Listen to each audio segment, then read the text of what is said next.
Kepala BNPB Letjen Suharyanto dalam konferensi pers menyampaikan siapa-siapa saja yang akan memimpin operasi penanganan tanggap darurat banjir di Aceh dan Sumatera Barat.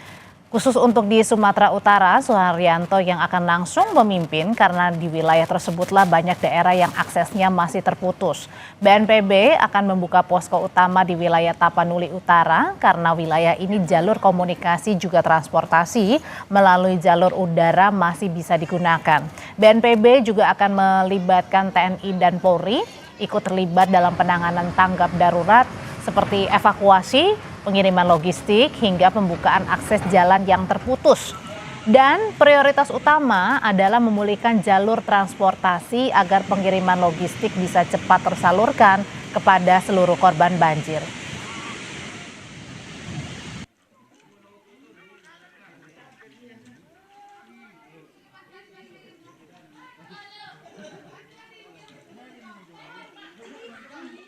Ada beberapa langkah yang dilakukan ya. Yang pertama ini karena khusus di Aceh, di Sumatera Utara ini jalur transportasi, jalur komunikasi ini belum lancar. Sehingga itu dulu yang harus dipastikan bisa kembali normal. Yang pertama adalah jalur-jalur transportasi darat ini masih banyak yang tertutup oleh bencana longsor. Contoh misalnya kita sekarang ada di Tarutung untuk menuju ke bawah ke selatan ya, ke Tapanuli Tengah belum bisa. Kemudian dari Tapanuli Utara ke Tapanuli Tengah ke Sibolga nggak bisa lewat darat. Sehingga beberapa hari Sibolga ini masyarakatnya tidak mendapat tambahan logistik, tapi per hari ini sudah 2 sorti BNPB mengirim logistik menggunakan pesawat Karapan. Dan untuk Tapanuli Tengah, informasinya besok juga Bapak Gubernur dari Medan akan mengirim 1 pesawat. Saudara, Polda Sumatera Utara menyampaikan laporan situasi bencana alam di wilayah Sumatera Utara. Terdapat 221 bencana alam pada tanggal 24 hingga 26 November 2025. Di antaranya tanah longsor, banjir, pohon tumbang, dan puting beliung. Bencana ini terjadi di 12 kabupaten kota. Sementara untuk jumlah korban meninggal 43 orang, 81 luka-luka, 88 lainnya masih dalam pencarian. Dan jumlah pengungsi ada sebanyak 1.100 orang lebih. Data ini sifatnya dinamis sehingga mungkin saja ada perubahan saat Anda menonton. Laporan dari organisasi lingkungan Walhi menyebut penyebab paling serius dari bencana di Aceh, Sumatera Utara, dan Sumatera Barat karena alih fungsi lahan. Aktivitas penebangan, pembukaan lahan, membuat kondisi hutan dan resapan air jadi berkurang sehingga meningkatkan resiko banjir bandang selama beberapa tahun terakhir. Apa yang melanda Sumatera bagian utara itu tidak semata-mata karena adanya siklon tropis Layar. Tapi yang paling penting untuk dikemukakan adalah bagaimana kemudian landscape bagian barat itu yang memang dia kondisinya adalah berbukit, bergelombang dan curam. Hari ini telah mengalami ekstraksi yang disebabkan karena adanya satu alih fungsi yang diperuntukkan bagi pertambangan emas khususnya ya. Kemudian juga ada perkebunan, ada hutan tanaman. Kemudian juga ada pembangunan proyek-proyek seperti PLTA dan lain sebagainya. Kita tinjau kondisi warga dan proses penanganan pasca bencana di 2 daerah, persisnya di Sumatera Utara dan Provinsi Aceh. 2 jurnalis kami siap untuk dengan laporan langsungnya. Ada jurnalis Kompas TV di Medan Sumatera Utara Emir Syah Purba, dan di Banda Aceh ada Rizka Devi. Saya memulai dengan Emir Syah terlebih dahulu yang ada di Medan Sumatera Utara. Gambarkan kepada kami keadaan warga saat ini dan cuaca di sana. Apakah memungkinkan untuk proses penanganan pasca bencana di sana, Emir?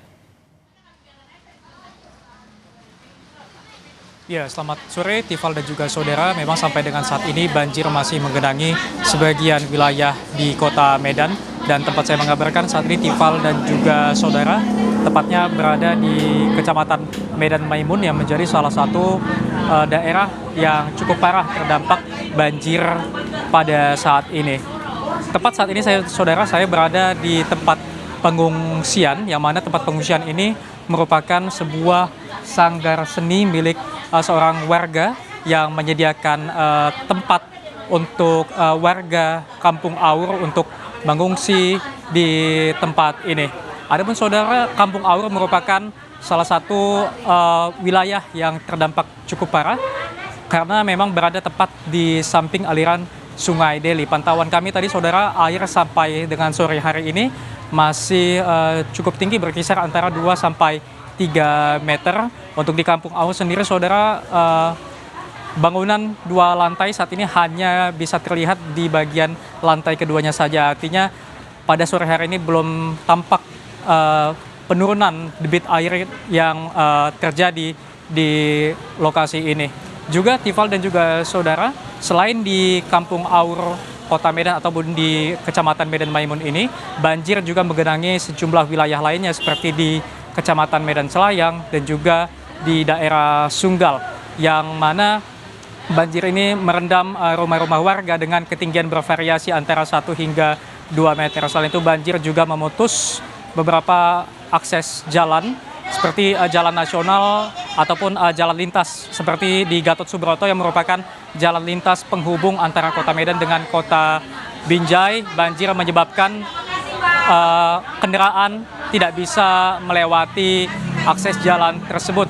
Salah satunya adalah sepeda motor. Dari informasi yang saya dapatkan, pengendara sepeda motor yang melintasi jalan Gatot Subroto diarahkan masuk ke gerbang tol Semayang untuk diarahkan keluar menuju ke gerbang tol Helvetia, mengingat jalur di Gatot Subroto itu sebagian tidak bisa dilewati oleh pengendara. Begitu juga dengan jalan nasional ataupun jalan lintas antara Kota Medan dengan tebing tinggi, yaitu jalan Sisinga Mangaraja, juga saat ini masih terendam banjir yang pada akhirnya menyebabkan kemacetan yang mengular karena pengendara tidak dapat melintasi jalan tersebut. Kembali ke kondisi di pengungsian saat ini saudara, ini merupakan warga-warga dari Kampung Aur yang dapat saya informasikan saat ini tepat berada di sisi kanan saya, merupakan aliran Sungai Deli, dan di seberangnya adalah Kampung Aur yang terdampak cukup parah akibat banjir saat ini. Saat berkomunikasi dengan warga tadinya saudara mengatakan banjir mulai terjadi pada pukul 10 pagi tadi dan warga melakukan evakuasi secara mandiri sebelum pada akhirnya tim dari BPBD juga melakukan bantuan untuk mengevakuasi warga dengan menggunakan perahu karet. Warga juga mengaku saudara masih banyak barang-barang berharga lainnya yang saat ini terendam banjir karena mengingat warga mengutamakan keselamatan diri mereka terlebih dahulu, sehingga warga mengaku barang-barang berharga masih banyak yang ditinggalkan. Dan juga saudara, warga mengaku saat ini sangat membutuhkan bantuan terutama logistik, baik itu bahan pokok maupun obat-obatan. Tifal. Oke, itu kondisi di Medan. Sekarang kita cek kondisi di Banda Aceh. Rizka, untuk cuaca di sana bagaimana keadaan sekarang dan apa kabar warga yang terdampak banjir di sana?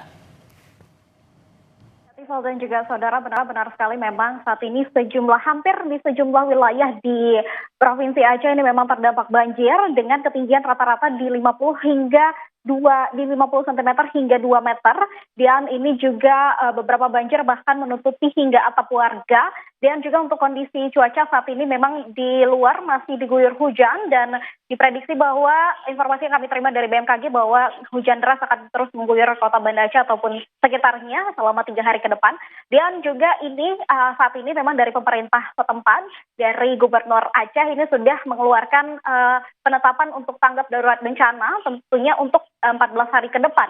Dan juga saat ini memang dari Gubernur Aceh sudah mengupayakan bantuan untuk helikopter dan juga dari Polda Aceh ini untuk bantuan logistik dan juga bantuan lainnya, karena mengingat memang akses jalan yang terputus di beberapa wilayah tentunya, dan ini adalah salah satunya adalah wilayah yang menghubungkan dari Banda Aceh dan juga Medan. Ini banyak jembatan lintas nasional yang memang ikut terputus.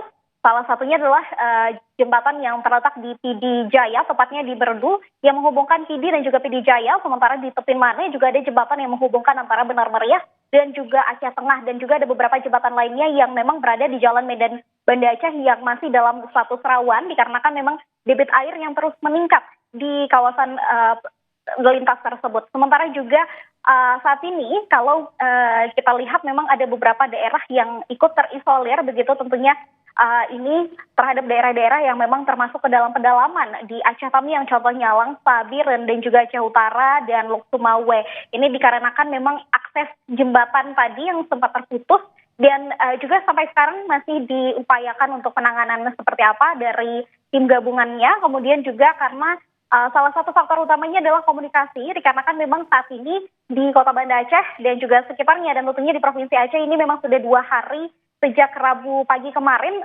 listriknya juga ikut padam lumpuh total dan juga untuk jaringan seluler susah untuk berkomunikasi dan itu yang menjadi faktor utama kendala untuk dapat mendapatkan informasi dan juga salah satunya yang dapat kami informasikan saat ini juga salah satu jurnalis dari Kompas TV masih menunggu dari kabar dari keluarga yang tidak bisa dihubungi di daerah yang memang tergolong parah dan juga sementara ini untuk penyaluran logistik saat ini memang sudah dilakukan untuk penyaluran logistik masa panik begitu terkait dengan penyaluran sembako dan juga lainnya. Sementara untuk titik pengungsian ini masih dihimbau agar warga tetap berada di tempat-tempat yang tinggi dan juga beberapa titik lokasi pengungsian saat ini ada di tempat-tempat ibadah dan juga dihimbau agar masyarakat terus berada di tempat-tempat yang tentunya aman.